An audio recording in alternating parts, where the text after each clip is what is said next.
बिस्मिल्लाहिर्रहमानिर्रहीम। अस्सलाम वालेकुम दोस्तों, मेरा नाम है आबिद हुसैन और तुसी वेख रहे हो साडा यूट्यूब चैनल भरोसा टीवी।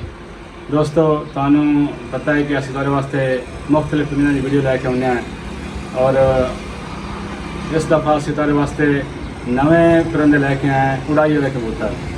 पहले असीं फैंसी कबूतरों की वीडियो चढ़ा रहे थे, लेकिन कुछ दोस्तों की फरमाइश आई है और कमेंट्स भी आ रहे सन कि तुम सानू उड़ाई वाले कबूतरों की कोई वीडियो बना के सेंड करो।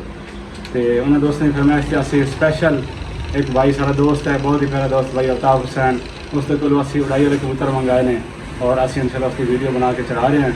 जिस दोस्त ने भी चाहिए होगा उस नाल रब्ता कर सकता है और कॉमेंट्स के दसना है कि तुहानू सारी वीडियो पसंद आ रही ने या नहीं। फिलहाल इन्होंने बच्चे अवेलेबल नहीं हैं, जो ही इन्होंने बच्चे अवेलेबल होंगे इंशाल्लाह उसकी वैसी वीडियो बना के तुहाडे सामने पेश कर देंगे। अगर तुहानू सारी वीडियो पसंद आ रही हैं तो उन्होंने सारी वीडियो लाइक भी करो, शेयर भी करो और नए आने वाले दोस्तों वास्ते स्पेशल कि वो चैनल सब्सक्राइब लाजमी करन और वीडियो लाइक और शेयर लाजमी करें।